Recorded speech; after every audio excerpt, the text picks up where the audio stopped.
네, 오늘 말씀 두 구절밖에 안 되니까 여러분들 저 다 같이 한 목소리로 같이 읽어보도록 하죠. 준비되셨나요? 네, 시작. 너희 하나님 여호와이기 때문이다. 그러므로 너희는 스스로 가게 하라. 이는 내가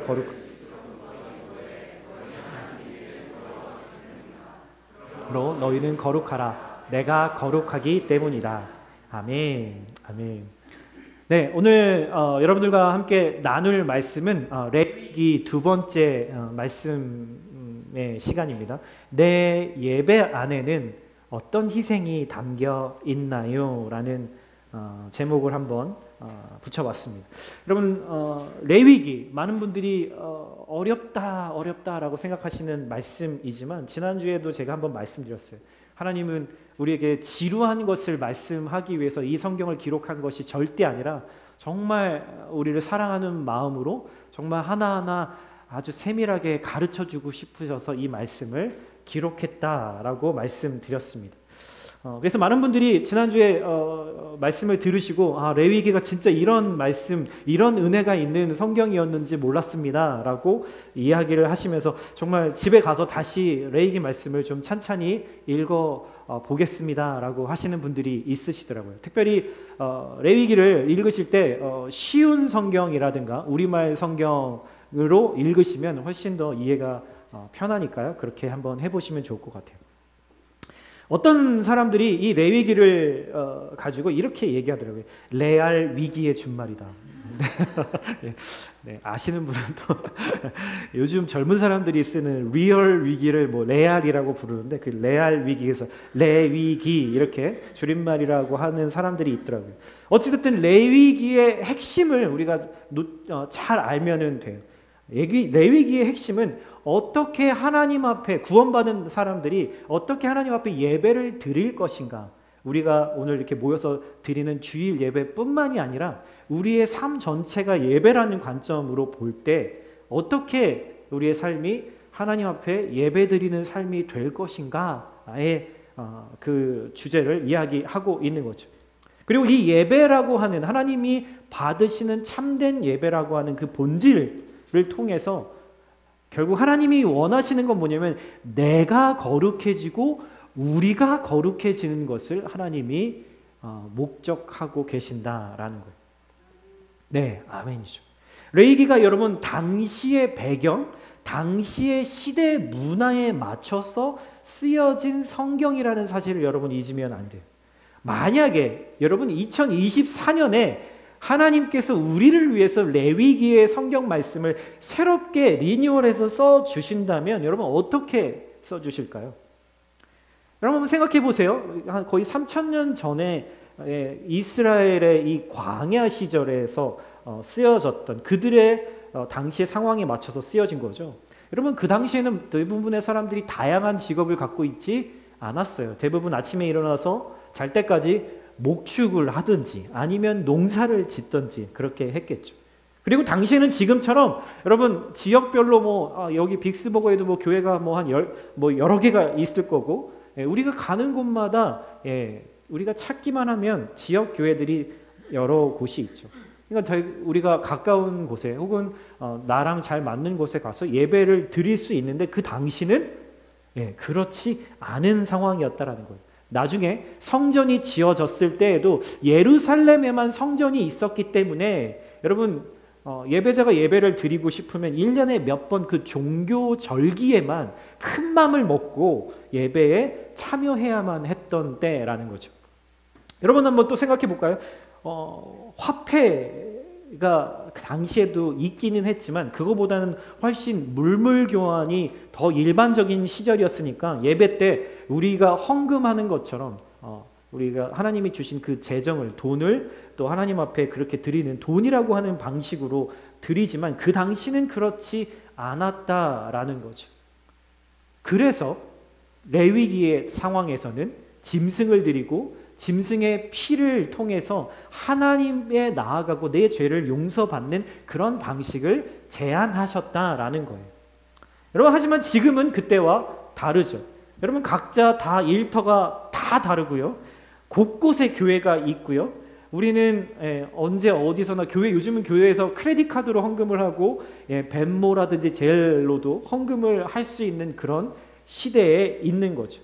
그래서 아마도 지금 하나님이 우리에게 레위기라고 하는 성경을 다시 써주신다면 이런 환경에 맞는 방식으로 우리에게 제안하실 거예요. 여러분, 그렇다면 레위기의 이 어려운 단어들, 이거 전혀 들어본 적도 없고 앞으로도 쓸 이유도 없는 이 말씀들을 통해서 하나님이 굳이 2024년에 나에게도 여전히 레위기라고 하는 성경을 통해서 우리에게 무언가를 말씀하시려고 하는 이유, 그 이유가 뭘까요?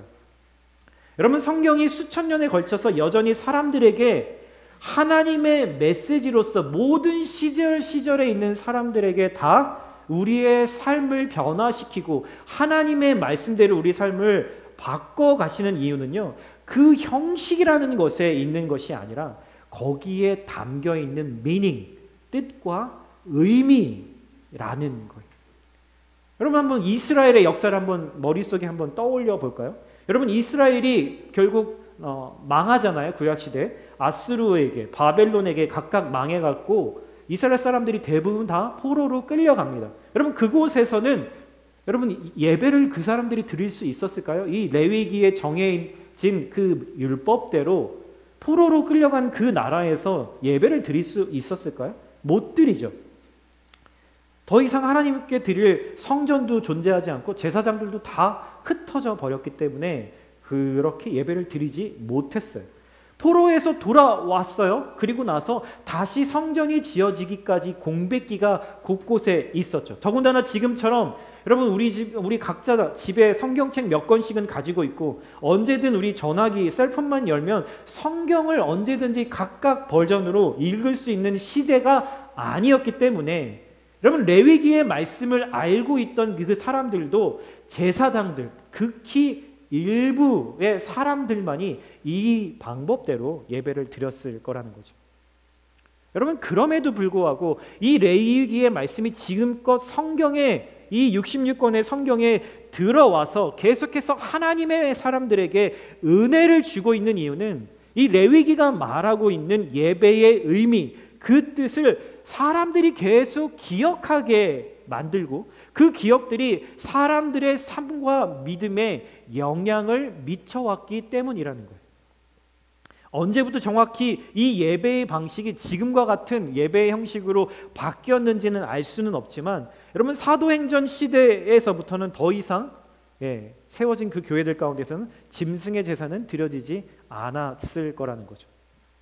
여러분, 그렇다면 그 시절 이후부터 이 예배는 어떻게 드려야 했을까요? 지금까지. 오늘 로마서의 12장에 이렇게 말씀합니다. 로마서 12장 1절의 말씀입니다. 같이 한번 읽어볼까요? 시작. 그러므로 형제들이여, 내가 하나님의 자비하심으로 여러분에게 권합니다. 여러분의 몸을 하나님께서 기뻐하시는 거룩한 산 제물로 드리십시오. 이것이 여러분이 드릴 영적 예배입니다. 여러분, 이렇게 바울이 로마서에 우리가 드릴 이 레위기의 짐승을 죽여서 드리는 그 예배 방법이 아니라 이제 예수님이 오신 이후로부터 우리 예배는 어떻게 바뀌어야 했는지를 알려줍니다. 근데 형식이 바뀌었을 뿐 레위기에서 드려졌던 그 방식에서 주는 의미, 미닝은 바뀌지 않았다라는 거예요. 그 의미를 알고 있는 것이 너무나 중요하죠. 어떻게 바뀌었나요? 살아있는 제물인 내 몸을, 내 삶을 하나님께 드리라. 이것이 진짜 예배다라고 그렇게 얘기하고 있는 거죠. 이 말씀이 더 무섭지 않으세요? 구약 시절에는 죄를 지어도 내가 죽지 않아도 되는 거죠. 짐승에게, 다른 것에게 내 죄를 전가시켜서 그 짐승을 죽이면 되는 거니까. 그런데 지금 살아있는 제물이 누가 되래요? 바로 내가 되라는 거죠. 내 삶이 되라고 하는 거죠. 저 시절에 저렇게 죄 없는 것 같은 그 양을 내 대신 죽이는 거였지만 이제는 나는 이제 예수님을 믿는 사람으로서 내가 이제 죄인이 아니라 여전히 나는 죄 가운데서 놓여서 살 수는 있을지언정 하나님이 예수 그리스도의 그 보혈의 공로를 인정하시고 우리를 더 이상 죄인이라 말씀하지 않으시고 의인으로 여겨주신다라고 하셨다라는 거죠. 예수님이 영원한 나의 제물이 되어주셨기 때문에 그 예수님을 믿음으로 나는 이제 하나님 앞에 거룩한 존재가 되었다라는 말인 거예요. 그래서 이제 예전에는 저런 식으로 제사를 지낼 때는 하나님을 예배자가 직접 만나는 것이 아니었어요. 제사장이 대신 그 일들을 해야만 했었지만 이제는 우리가 예수님 때문에 직접 하나님을 만나서 용서를 구하고 용서를 받고 그 은혜와 사랑을 누릴 수 있는 상태가 되었다라는 거죠. 여러분, 짐승처럼 그렇다면 나를 죽여서 드리라는 말인가요? 아니죠. 여러분, 내가 나를 어떻게 스스로 죽이나요? 이제 내 생명이 주님께 있다라는 것을 인정하고 내 삶을 나를 사랑하시는 주님이 기뻐하시는 대로 드리는 것, 그게 바로 지금의 예배의 본질인 겁니다. 그러면 어떤 분은 속으로 이런 질문을 하실지 모르겠어요. 에이, 목사님, 그래도요, 전 아직 제 삶을 하나님께 다 드리고 싶은 마음이 아직은 없어요. 여러분, 로마서 12장 1절의 이 말씀이 있기 전에, 사실 이 말씀을 결론적으로 하기 전에 11장을 이렇게 보면은 거기 그런 말씀의 내용들이 나옵니다. 예수님이 나를 얼마나 사랑하셔서 그분의 생명을 날 위해서 희생하셨는지에 대해서 구구절절 아주 논리적으로 바울이 그렇게 고백을 하고 있는 거죠. 그러니까 라는 말이에요. 여기서 그러므로라는 것은 그러니까 나를 사랑하는 하나님에게 나도 내 사랑을 드리는 것이 아주 당연하다, 내추럴하다라는 거죠. 하나님의 사랑을 경험한 사람이 하나님의 기쁨을 위해서 나의 가장 귀한 것을 드리겠다라는 자발적인 고백, 헌신인 거예요.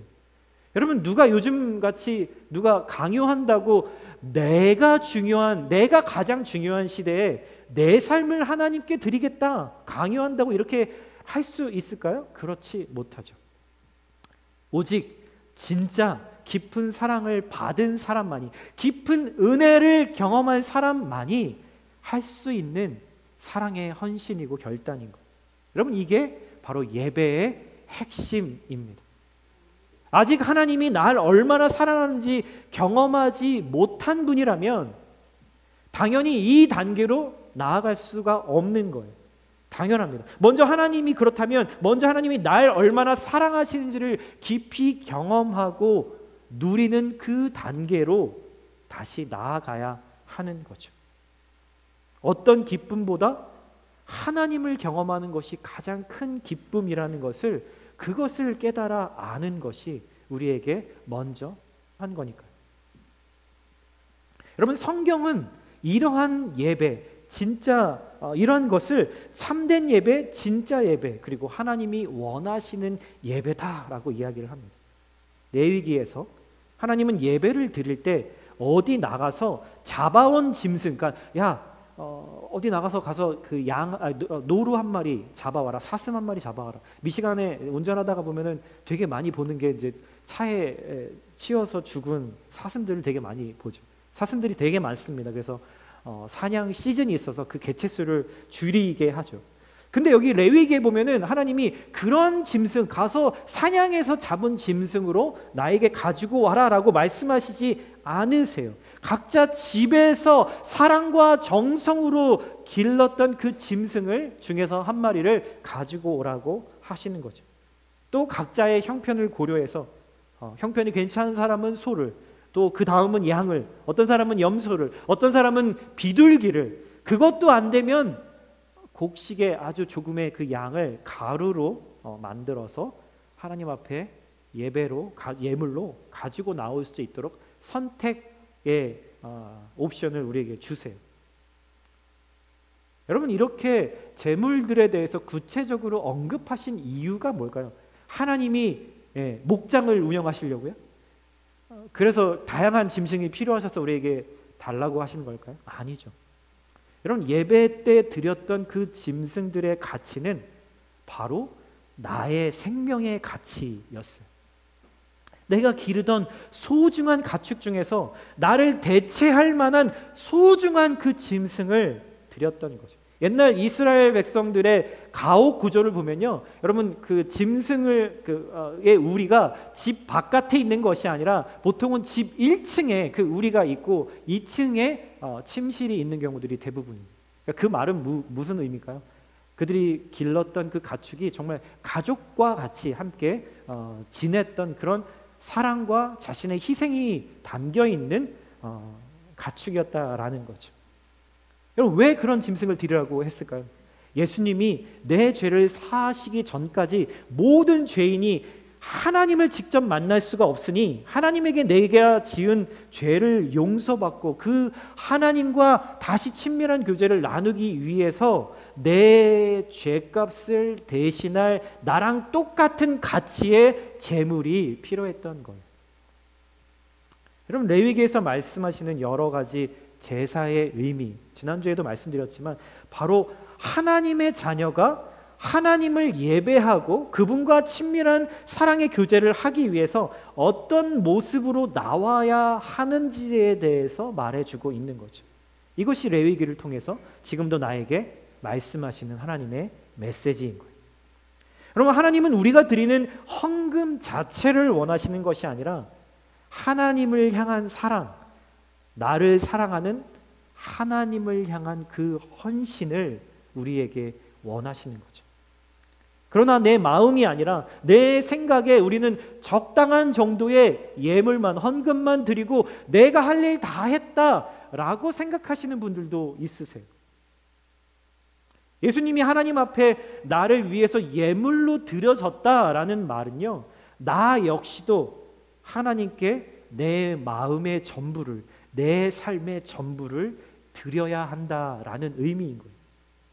여러분, 온전한 예배는요, 적당히 드리는, 내가 정해놓은 그 기준으로 드리는 헌금이 아니라 여러분, 인격적인 헌신이어야 하기 때문인 거죠. 이 인격적인 헌신을 드리는 사람은 하나님보다 중요한 게 내 인생에서 없다고 믿기 때문에 하나님이 기뻐하는 것이 동시에 나에게도 가장 큰 기쁨이 되는 거예요. 그렇기 때문에 그것이 돈이든 시간이든 그 어떤 것이든 하나님 앞에 아까워하지 않고 드리게 되는 것이죠. 여러분, 결국 예배의 핵심은 내가 가장 아끼고 사랑하는 그것을 드려도 아깝지 않을 정도로 하나님께 드리고 싶은 마음, 그것인 거예요. 사랑하는 형제자매 여러분, 여러분들에게 가장 귀중한 것, 여러분 무엇인가요? 뭐 집에 있는 금붙이요? 아니면 다이아몬드 반지요? 아니면 집이요? 내 최신형 차요? 아니면 우리 자녀들의 명성이요? 많은 것들이 우리에게 가장 귀한 것으로 여겨지는 것들이 분명히 있을 거예요. 어떤 분들은 내 미래, 내 가능성, 내 계좌 안에 들어있는 충분한 돈, 이번 달에도 월급을 받을 그 직장, 내 사랑하는 자녀들, 내가 지금 누리고 있는 편안함들, 여러분, 그것이 무엇이든 간에 나를 누구보다 진정 사랑하는 그 하나님에게 아까운 것이 없기 때문에 내가 집착하고 있었던 그것들에서 시선을 떼어서 하나님을 바라보고 하나님께 다 드릴 수 있는 그 마음의 상태, 그것이 바로 진정한 예배자의 마음이라고 이야기를 하는 거예요. 여러분, 그렇다면 여러분은 지금 하나님께 진정으로 예배를 드리고 계신가요? 아니면 예배하는 척 하고 계신가요? 너무너무 중요한 질문입니다. 교회에 40년, 30년, 50년을 나왔어도, 주일을 한 번도 빠지지 않고 나왔어도, 내가 헌금을 빠지지 않고 했을지라도 내 마음의 중심이 이 하나님께 드리는 진정한 예배가 아니라면, 여러분, 우리는 헛된 예배를 드리고 있는 것이죠. 오늘 본문에서 이렇게 얘기했습니다. 내가 너희 하나님 여호와이기 때문에 너희는 스스로 거룩하라 라고 말씀하세요. 도대체 이 말이 무슨 말일까요? 여러분, 우리 스스로 거룩해질 수 있을까요? 여러분, 여러분들은 결국은 우리 결론부터 말씀드리자면 이 예배를 통해서 우리가 드리는 지금 이 주일 예배만을 이야기하는 것이 아니라 여러분들의 매일매일의 하나님과 동행하는 그 삶의 예배를 통해서 우리는 거룩해져야 해요. 그렇지 않으면 여러분 한 주 동안 여러분들 세상에 나아가 보셔도 매번 넘어지고 실패하는 인생이 될 겁니다. 여러분, 거룩하다라는 말이 과연 도대체 무슨 말일까요? 어떤 분들은 그렇게 생각할 거예요. 죄 짓지 않는 게 거룩이다라고 생각하실 거예요. 네, 그 말도 맞아요. 하지만 그 의미는 아주 좁은 의미의 거룩이에요. 여기서 하나님이 말씀하시는 거룩이라는 것은요, 하나님을 위해서 내가 구별되는 것을 말해요. 뭐라고요? 내가 구별되는 것이라고 말씀드렸어요. 예를 들자면 여러분, 크리스천들이 이 주일을 온전히 하나님을 예배하는 날, 그리고 교회 공동체에 나아가서 형제자매들과 깊은 교제를 나누는 날, 섬기는 날로 드리는 것은 이 세상 사람들, 예수를 믿지 않는 사람들의 삶과 다른 구별된 삶입니다. 구별된 방식이죠. 또 학교에서나 직장에서나 가정에서나 세상과 이 문화가 우리에게 주는 그 주류의 가치들을 따라서 살지 않고 하나님이 주시는 매일의 말씀을 따라서 내가 결정하고 사는 것도 구별된 삶인 거죠. 모두가 돈과 성공을 쫓아서 사는 것이 당연하다 여겨도 나는 하나님의 말씀을 따라 사는 것이 바로 성공적인 삶이다라고 믿고 사는 것이 구별된 삶인 거죠. 여러분, 우리는 모두 다 죄인이에요. 여러분, 죄인은 근데 스스로는 결코 스스로의 노력으로는 거룩해질 수 없습니다. 여러분, 만약에 가능하다고 생각하시는 분이 있다면 한번 해보시고 그 결론을 저에게 와서 말씀해 주세요. 하나님이 나에게 내가 거룩하니 너희도 거룩하라라고 하시는 말씀의 의도가 있어요. 하나님이 나를 거룩하게 하시는데 그 방법이 뭐냐면 우리가 하나님을 만날 때, 하나님 앞에 나아갈 때 하나님의 그 거룩함이 나에게 전염되는 것을 의미하는 거예요.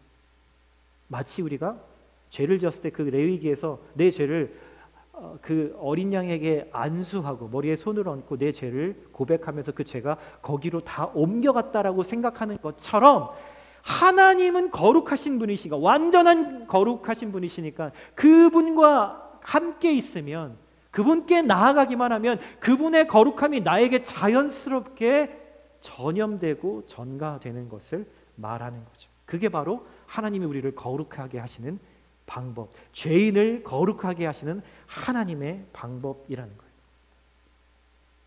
내가 세상 속에서 하나님을 위해서 구별됨을 선택할 때, 물론 이것도 내 안에 계신 성령님이 나의 동의를 얻어서 하시는 일이지만, 그렇게 구별됨을 선택할 때 나는 그곳에서 하나님을 만나게 되는 거죠. 그곳이 화장실이든, 그것이 자동차 아니든, 그것이 내 학교 클래스 아니든, 내 방 아니든, 나는 그곳에서 하나님을 만나고 하나님의 거룩하심이 그 순간 나에게 전염되고 나는 하나님의 뜻에 따라 살게 되고 그곳에 하나님의 나라가 임하게 되는 거죠.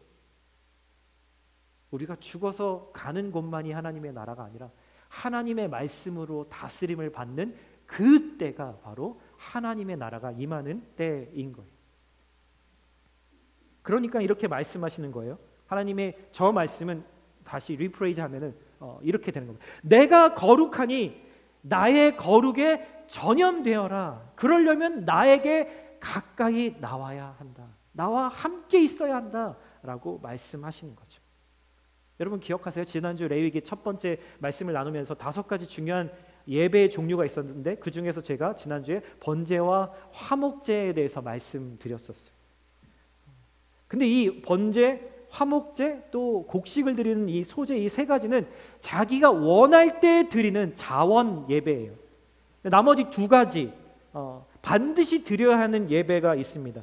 성경에 속죄제, 속건제라고 하는 좀 낯선 단어가 등장하죠. 이 두 가지는 내가 원치 않아도 그 죄가 발견되었을 때는 반드시 드려야만 하는 예배 종류였어요.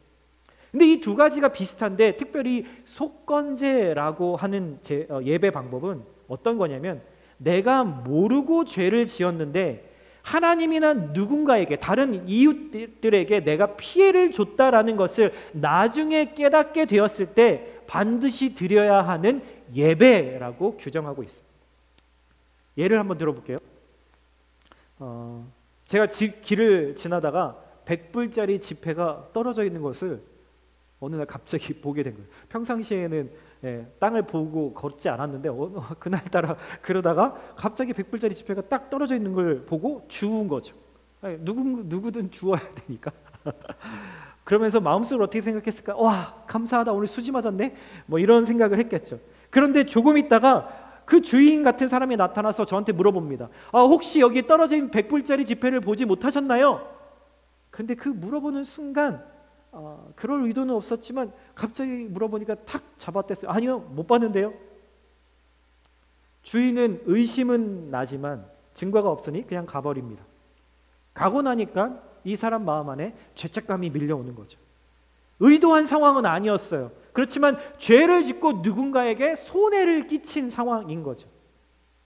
여러분, 이 속건제라고 하는 것은 특별히 정말 하나님의 나와 공동체를 얼마나 거룩하게 하시고 사랑하시는지를 보여주는데, 여러분, 죄의 특성이 뭔지를 여기서 한 번 더 우리에게 알려줍니다. 여러분, 죄의 특성이 여기서 어떻게 나눠보냐면요, 하나님이 창조하신 원래의 그 가치들이 있을 거 아니에요. 사람이든 물건이든 어떤 관계든 하나님이 창조하신 그 원래의 아름다운 가치들이 있는데 그 가치를 훼손하는 것이 바로 죄입니다. 예를 들어 볼까요? 여러분, 내가 어떤 사람에게 음란한 마음을 가졌다면, 여러분, 그 한 사람의 가치, 하나님이 그를 창조하신 그 원래의 가치를 내가 그 순간 훼손하게 되는 거예요. 그게 바로 죄인 거죠. 또 누군가를 내가 시기하고 질투하고 판단하고 하는 것도 그 사람에 대한 하나님의 가치를 훼손하는 거죠. 또 뭐 어떤 것들이 있을까요? 보는 것에 마음을 빼앗겨서 정작 봐야 할 것을 못 보는 것도 하나님이 창조하신 의도를 훼손하는 거예요. 저기서는 TV를 모두가 다 저렇게 보고 있지만 우리는 더 이상 TV를 보지 않죠. 손 안에 있는 TV가 있으니까. 예수님을 바라보지 못하고 있는 저런 모습이 우리 안에 있는 거죠. 또 돈과 지위를, 여러분, 하나님이 돈도 창조하셨고 우리에게 어떤 지위라는 것도 만드셨지만 우리가 그것을 필요 이상으로, 하나님이 만드신 그 가치, 도구 이상으로 집착하게 되면 하나님이 우리에게 주신 유익을 우상으로 만들어서 원래의 가치보다 더 커버리게, 뻥튀기를 해버리게 되는 거죠. 여러분, 이렇게 하나님이 정하신 그 가치 이상이나 그 이하로 우리가 그것을 훼손시킬 때 우리는 그것을 죄라고 부른다라는 거예요. 여러분, 그럴 때 레위기에서는 이것을 어떻게 회복을 해야 되는가, 거룩을 어떻게 회복해야 하는가에 대한 처방을 해주고 있는 거예요.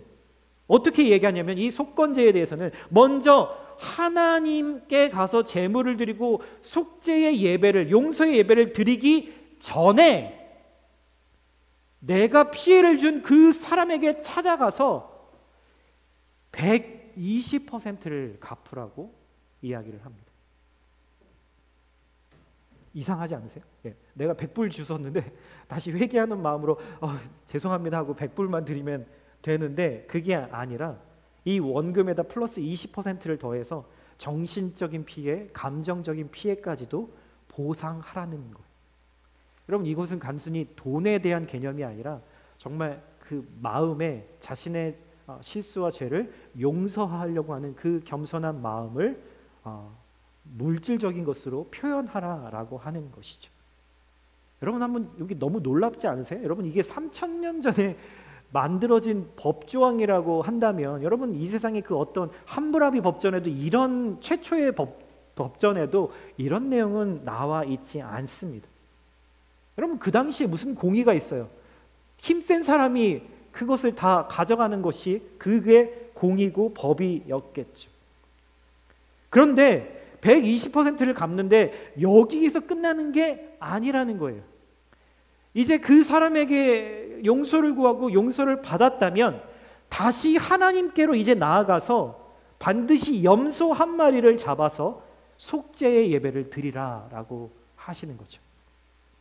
자, 그러면 예를 들어서 이제 예를 100불이라고 했으니까 계산을 한번 해볼까요? 내가 원래 주었던 것은 100불이었는데 죄를 짓고 다시 용서를 받기까지 얼마가 들었죠? 120불이 들었죠. 뭐 그럴 수 있죠. 뭐 내가 실수한 거니까. 그런데 거기에 플러스 염소 한 마리 값을 더 해야 되는 거예요. 여러분 지금도 우리가 어디 가서 염소 한 마리 살 때 100불 가지고 사실 수 있을 것 같으세요? 못 사죠. 무슨 말인가요? 100불보다 훨씬 비싸니까 이런 경우에는 배보다 배꼽이 더 크다고 할 만하죠. 여러분 하나님이 계산을 잘 못하셔서 이렇게 하시는 걸까요? 하나님이 왜 굳이 이렇게 하라고 하셨을까요? 이유가 있습니다. 시편 51편은 다윗이 죄에 빠져서 자신의 충성스러운 부하였던 그 우리야라고 하는 장군의 부인 밧세바를 자기가 간음하면서 그 간음의 죄를 짓고 나서 자신이 스스로는 죄를 못 깨닫고 하나님의 선지자가 그를 찾아가서 너 이런 죄를 지었잖아, 그게 바로 너야 라고 그렇게 깨닫게 했을 때 그 죄를 깨달은 후에 이 다윗이 하나님 앞에 죄를 고백하고 후회하는 말씀이 바로 시편 51편인데 거기에 이렇게 기록되어 있습니다. 다윗의 고백이 한번 같이 읽어볼까요? 시작.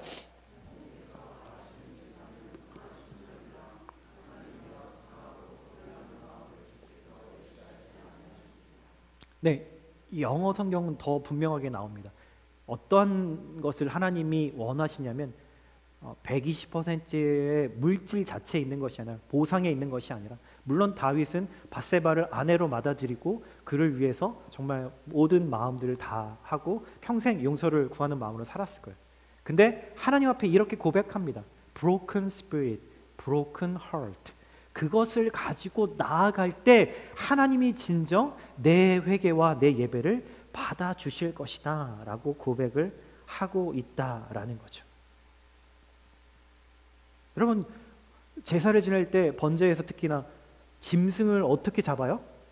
토막토막 냅니다. 여러분 그러면 뭐가 브로큰 될까요?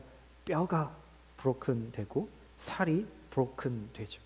원래 그 번제의 원래 의미의 그 브로큰이라고 하는 단어의 의미가 들어 있어요. 지금 죄 지은 다윗은 하나님이 자신에게 원하는 게 무엇인지를 알고 있었다라는 거죠. 그가 밧세바에게도 용서를 구하고 또 하나님께 나아가서 금식하며 회개합니다. 마치 이때는 성경이 어떻게 기록하냐면 사형수가 된 것처럼 더 이상 왕의 지위도 이제 없고 그 어떤 것도 없고 마치 사형수로 선고받은 사람처럼 하나님의 처분만을 기다리며 회개하고 있는 다윗의 모습을 보게 되는 거죠. 그의 마음과 영혼이 하나님 앞에서 토막토막 낮은 브로큰 되어 있는 마음의 상태로 있었다라는 거예요.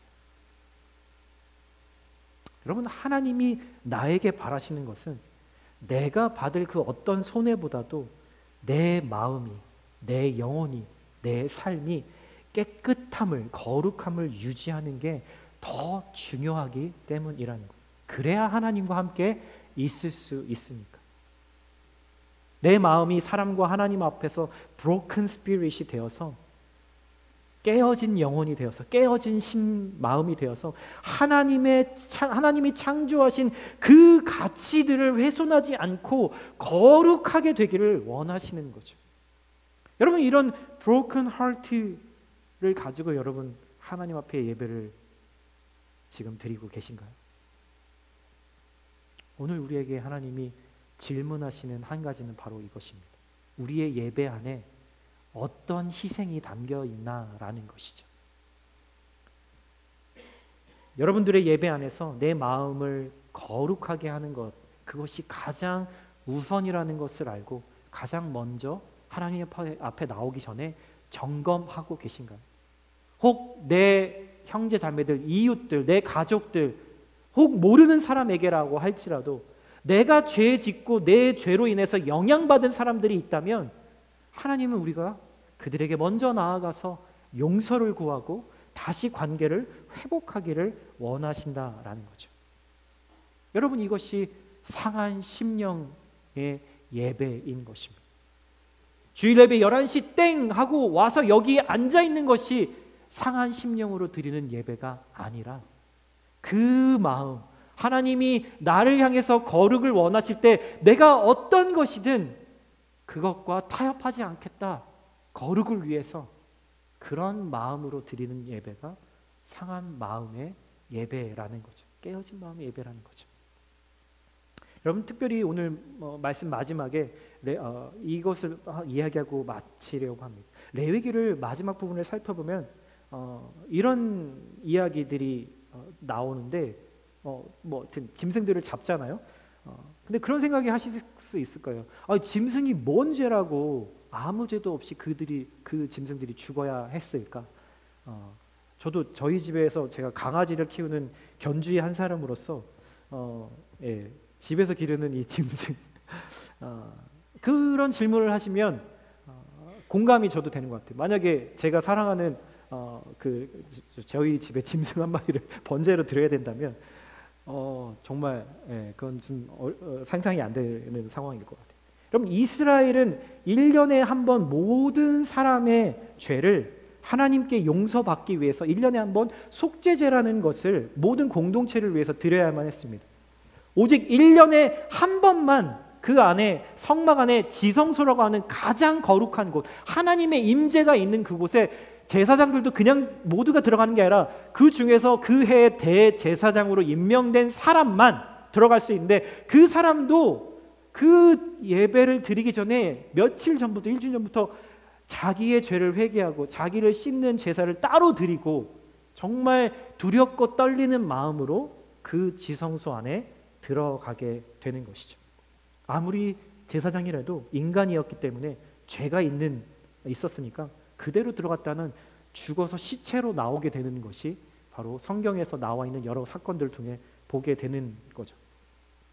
그리고 제사장이요, 원래 제사장들만 입었던 옷이 있는데 그때는 그 옷을 다 벗고 저와 여러분 같이 그 당시에 평범한 사람들이 입었던 옷으로 갈아입습니다. 왜냐하면 마치 그거죠. 예수님이 왕으로 오셨지만 왕의 옷을 입고 십자가를 지신 것이 아닌 것처럼 그 대제사장도 우리 모두의 정말 모든 형제 자매들의 죄를 사하기 위해서 그런 상징으로 그런 옷을 입고 들어가는 거예요. 먼저 번제로 황소 한 마리를 드리고 나서, 그리고 나서 방식은 뭐냐면 염소 2마리를 다시 드리게 되었는데, 재미있습니다. 이 얘기는 제비를 뽑습니다. 그 둘 중에 한 마리는 제비를 뽑아서 제물로 다시 태워드리고 나머지 한 마리는 특별한 이름을 붙여요. 아사셀 염소라고 불리는데 특별한 의식을 행합니다. 한번 읽어볼까요? 레위기 16장 말씀인데 한번 같이 읽어볼까요? 시작. 그는 염소 2마리를 놓고 제비를 뽑아 한 마리는 여호와를 제물로, 다른 한 마리는 아사셀을 위한 제물로 뽑아야 된다. 아론은 여호와께 드리는 것으로 뽑힌 염소를 가져다 속죄 제물로 잡아야 한다. 그러나 아사셀을 위한 제물로 뽑힌 염소는 여호와께 산채로 세워두었다. 그것에 대한 속죄 의식을 수행하고 그것을 광야에 있는 아사셀에게 보낸다. 이 아사셀이라고 하는 단어는 되게 여러 가지 착자들의 여러 가지 추측이 있습니다. 의미가 떠나는 염소, 왜냐하면 광야로 떠나 보내거든요, 홀로. 아니면은 이 아사셀이라는 말이 그 사탄, 마귀라는 의미도 있어요. 그래서 왜냐하면은 이 염소, 나머지 한 마리의 염소에다가 대제사장이 안수를 하고 모든 이스라엘 공동체의 죄를 다 이 염소 한 마리에게 전가시키는 의식을 행한 다음에 그 광야, 아무것도 없는 그 광야로 홀로 보내버리는 거죠. 마치 죄의 고향인 사탄에게로 돌려보낸다라는 의미가 있는 거예요. 이 염소가 황량한 광야로 홀로 보내지고 나면 그 모든 광경을, 과정을 다 이스라엘 백성들이 저 멀리서 이 광경을 다 지켜봅니다. 그리고 저 멀리 광야 지평선까지 넘어서 염소가 사라질 때까지 그것을 확인해요. 때로는 가기 전에 들짐승에게 잡아먹히는 그 최후의 순간까지도 다 확인하는 거죠. 어떤 경우에는 벼랑 끝에 떨어뜨려서 죽이기도 했다라고 해요. 여러분, 하나님이 왜 이 일을 하라고 명령하셨을까요? 짐승의 숫자가 부족해서 한 마리 더 그렇게 죽이라고 명령하신 걸까요? 아니에요. 이미 제물에 피가 흘려졌고 그 피가 제단에 뿌려짐으로 인해서 죄는 다 상징적으로 용서되었습니다. 광야로 염소를 보낸 이유는 바로 이스라엘 백성들의 마음 가운데 있는 거예요. 이 광경을 지켜보고 있는 온 이스라엘에게 너희들의 죄가 저렇게 사라지는 거야. 그 눈으로 너희가 확인해 라고 이스라엘 백성들의 마음을 위해서 하나님이 만드신 규칙이었다는 거예요. 여러분, 그 염소가 상징하는 죄가 광야에서, 내 죄가 광야에서 홀로 방황하다가 죽어지면 제사장들은 사람들에게 이렇게 크게 외칩니다. 뭐라고 외칠까요? 아사셀 염소가 사라졌습니다. 여러분의 모든 죄도 사라졌습니다. 이렇게 큰 소리로 선언하게 되죠. 여러분, 하나님이 우리의 죄를 어떻게 처리하시는지에 대해서 내 눈으로 비주얼하게 보여주셔서 우리가 주님 앞에 회개한 그 죄에 대해서 용서를 받으면 죄책감에서 벗어나고 그 또 죄가 용서받기 위해서는 얼마나 끔찍한 희생이 필요한지를 다 우리의 마음과 생각 가운데 각인시켜 주는 거죠. 그래서 또 죄를 지으려고 할 때, 유혹 가운데 놓여졌을 때, 이런 모습이었지, 내가 죄를 멀리 해야겠구나 라는 마음을 갖게 만드는 거죠. 이 염소의 죽음, 죄의 죽음을 듣고 보면서 여러분 무슨 생각이 드시나요? 여러분, 예수님은요, 수많은 사람들이 지켜보는 앞에서 버림받고 거절당하십니다. 수많은 사람들이 한 목소리로 그렇게 외쳤죠. 십자가에 못 박으라. 여러분, 예수님은 그곳에서 그 소리를 듣고 계셨어요. 그래서 내 죄를 대신 지시고 십자가에서 죽으셨어요. 여러분, 예수님의 이 희생, 나를 향한 이 희생을 여러분 보고 계신가요? 여러분, 예배를 드리기 위해서, 하나님을 만나 그 거룩함을 전염받기 위해서 여러분은 어떤 희생을 치르고 계십니까? 여러분의 예배는 여러분들이 가장 중요하다고 여기는 바로 그것을 기꺼이 드릴 수 있는 예배인가요? 내가 하나님 앞에 죄 때문에 깨어지고 부서진 그 마음을 하나님 앞에 나와서 토해내고 계신가요? 그래서 하나님은 내가 드리는 예배에서 아름다운 향기를 맡고 계실까요? 아니면 나는 가면을 쓰고 앉아서 괜찮지 않은데 괜찮은 척, 내가 사랑하는 것은 감추고 별로 중요치 않은 것들만 드리는 악취를 풍기고 있지는 않나요? 여러분, 초대교회 성도들은 어떤 상황에서도 하나님께 향기로운 예배를 드렸습니다. 당연히 그들의 삶은 도덕적으로도 의로운 삶이었어요. 그때는 지금처럼 완성된 성경책도 하나 없었고 신학 지식도 부족했던 그 어떤 것도 그들에게 신앙이 서도록 충족될 수 있는 것이 없었어요. 하지만 그들이 붙잡은 것은 예수님이 십자가에서 나의 죄를 사해 주셨다는 그 진리와 예수님이 부활하신 것처럼 나도 그분과 함께 부활하게 될 것이라는 바로 그 진리, 그 하나만을 붙들었다라는 거죠. 그럼에도 불구하고 그들은 깨어진 마음으로 주님 앞에 진정한 예배를 드렸어요. 그래서 그들은 그들을 위협하는 수많은 삶의 이유들 가운데서도 내가 망하는 거, 내가 죽는 것까지도 두렵지 않게 여겼다라는 거죠. 예수님을 사랑하는 마음이 훨씬 컸기 때문이고, 나를 사랑하시는 예수님이 이 땅에서뿐만이 아니라 하나님의 나라에 가기까지 나를 지키시고 보호하실 거라는 믿음이 있었기 때문이었어요. 여러분, 그래서 그들에게 지금 오늘의 예배가 너무나 중요했어요. 이 예배를 통해서 하나님의 거룩이 나에게 전염되지 않으면 내일 그 다음 날도 내가 살아갈 힘도 소망도 없는 것을 알고 있기 때문이었죠. 사랑하는 형제자매 여러분, 예수님이 죄 없지만 나의 죄를 뒤집어쓰고 염소처럼 광야에서 홀로 죽임 당하신 것처럼 나도 하나님의 사랑하시는 형제 자매들을 위해서 여러분 기꺼이 제물이 되어야 하지 않을까요?